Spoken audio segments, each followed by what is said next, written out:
सहकारिता मंत्री श्री अमित शाह जी से कृपया अपने आशीर्वचनों से हमें अनुग्रहित करने की कृपा करें।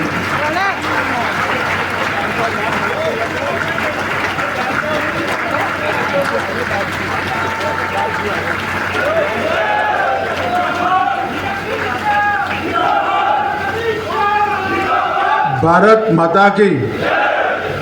बैठ जाओ भैया। भारत माता की। मंच पर उपस्थित दिल्ली के सम्माननीय उपराज्यपाल श्री विनय कुमार सक्सेना जी, दिल्ली के सांसद और मेरे मित्र भाई रमेश विधुड़ी जी, दिल्ली के विपक्ष के नेता रामवीर विधुड़ी जी,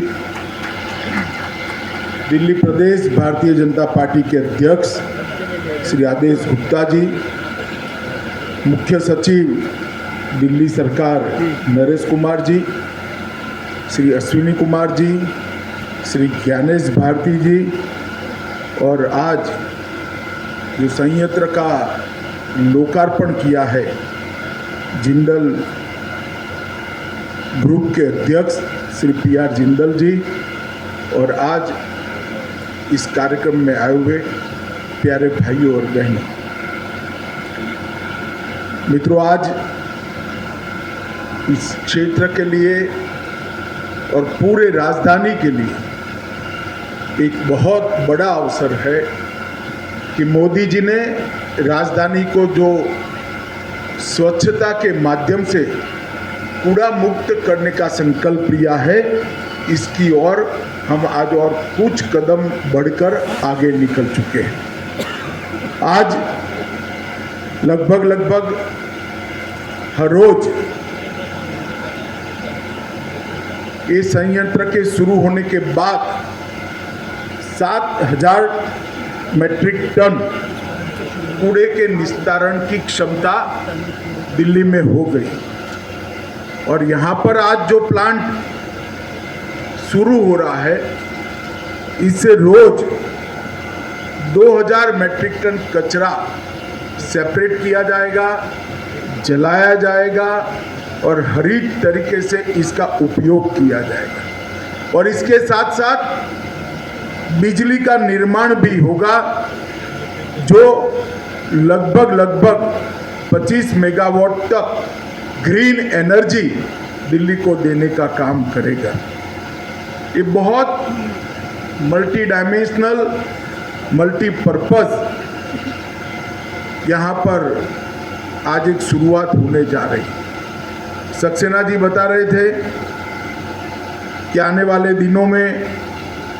और शुरुआत होगी। ऑलरेडी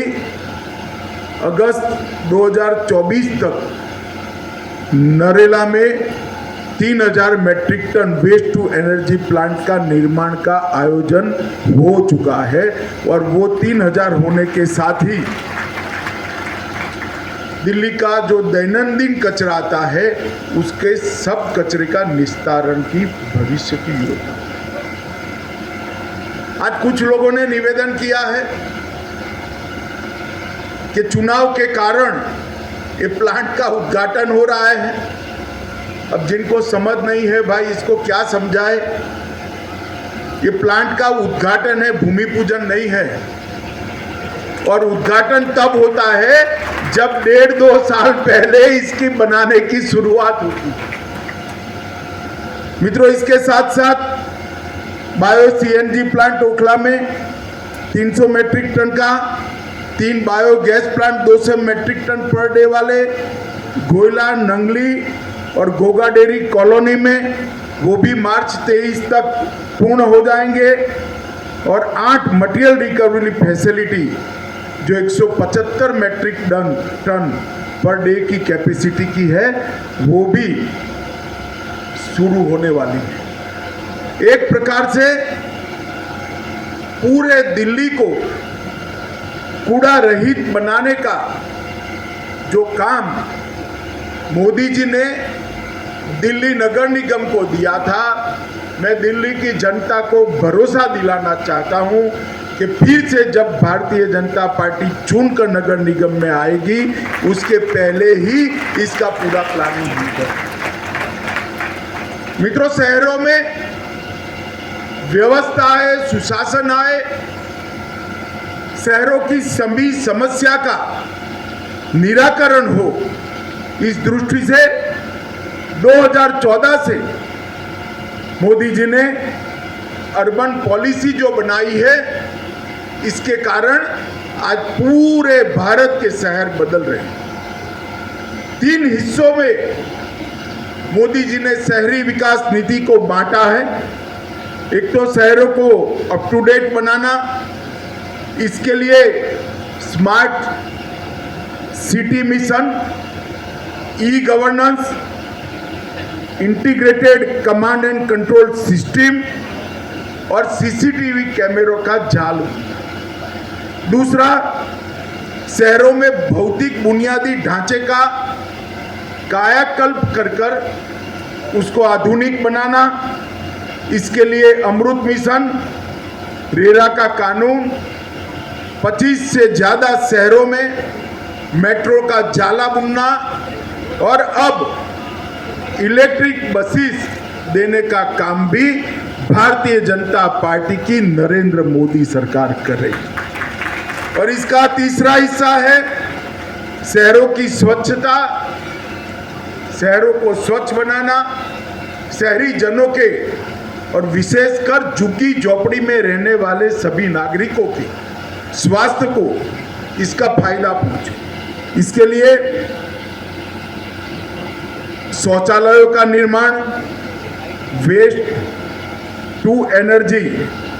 क्लीन एनर्जी के इस प्रकार की कारखाने डालना, सोलर रूफटॉप और एलईडी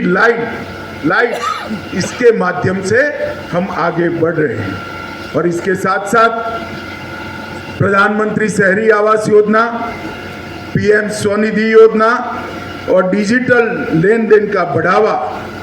ये सब को हम आगे बढ़ा रहे हैं। मित्रों, मोदी जी ने स्वच्छता का जो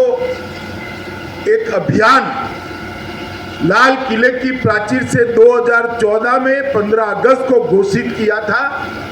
8 साल के अंदर इसके सुंदर परिणाम देश भर में मिलने लगे। अनेक प्रकार के कचरा के ऐसे पहाड़ आज धीरे धीरे अदृश्य हो रहे। कचरे के निस्तारण के लिए अनेक संयंत्र लगाए गए, गटर की व्यवस्थाओं को चुस्त दुरुस्त किया गया है और कचरा का कलेक्शन के लिए भी एक साइंटिफिक नेटवर्क कश्मीर से कन्याकुमारी और आसाम से गुजरात तक हर शहर हर गांव में बनाने की शुरुआत। और सिर्फ इतना नहीं किया, आजादी के पहले महात्मा गांधी जी ने इस देश को स्वच्छता का संदेश दिया, परंतु 70 साल तक सारे लोगों ने महात्मा के इस संदेश को भुला दिया। 2014 में जब मोदी जी प्रधानमंत्री बने, तब उन्होंने स्वच्छता के संदेश को फिर से जमीन पर संस्कार के साथ उतारने का काम किया है। और ये सारे इंफ्रास्ट्रक्चर के साथ साथ स्वच्छता अभियान का आज एक नतीजा है कि आप किसी भी रोड पर जाते हो, चॉकलेट खाकर रेपर अगर डस्टबिन के अंदर नहीं डाला तो साथ में चलता हुआ कोई बच्चा टोक लेगा, अंकल क्या कर रहे हो, कचरे को डस्टबिन में डाल। और सबसे बड़ा काम ये सारे कारखाने बनाना, गटर लाइनें बनाना, ये सारी चीजें तो महत्वपूर्ण है ही, परंतु देश के आने वाली पीढ़ी में स्वच्छता के संस्कार को मोदी जी ने डालने का काम किया है और हम सब में उसको पुनर्जीवित करना।